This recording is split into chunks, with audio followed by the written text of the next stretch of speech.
Just as healthcare and the economy and the environment are political issues that people are familiar with, corporate control over the media is also a major political issue. When you have one network that is so powerful and so intent upon warping the dialogue, it limits that discourse. It actually influences it to be a narrower discourse.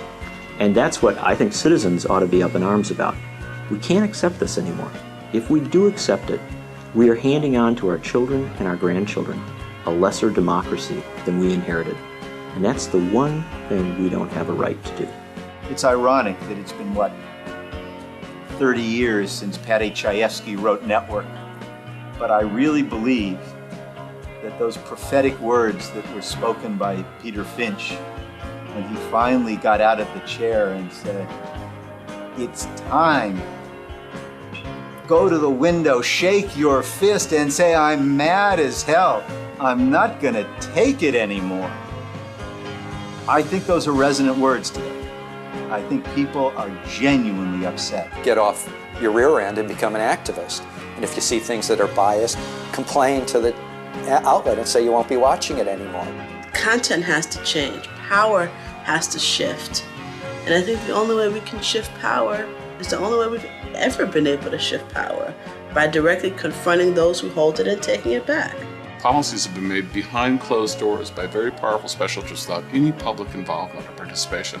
And what we've learned in the last few years is when the public gets aware of this and they start organizing, we can change these policies and we can make a system that actually responds to the needs of the people of this country. America's digital destiny is hanging in the balance now. With the right activism, public outcry, we can shape a media environment so that in every community, there are channels that actually serve the public interest. If you are a citizen at home right now, when you turn on talk radio, all you hear is one right-wing nut or another right-wing nut, why don't you go to the radio station and say, I'm sick and tired of this.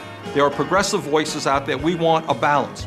If a Fox TV station in your town is broadcasting reports that you know to be inaccurate, that you know to be warping the news, you as citizens have power.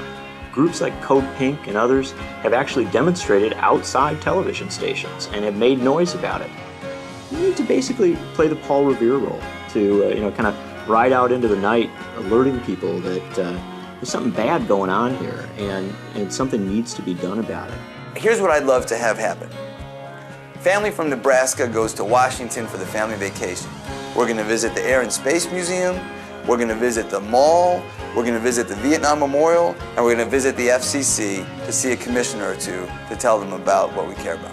When that happens, you might start to see a little more attention. But it ain't going to happen if you don't try it. We can actually win here. The whole strength of the system has been based on people being apathetic and not thinking they could do anything about it.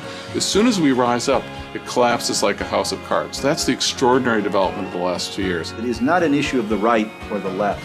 It is a populist issue about people finally saying it's their democracy and they aren't going to let 5 companies control the airways for corporate convenience at the expense of public necessity.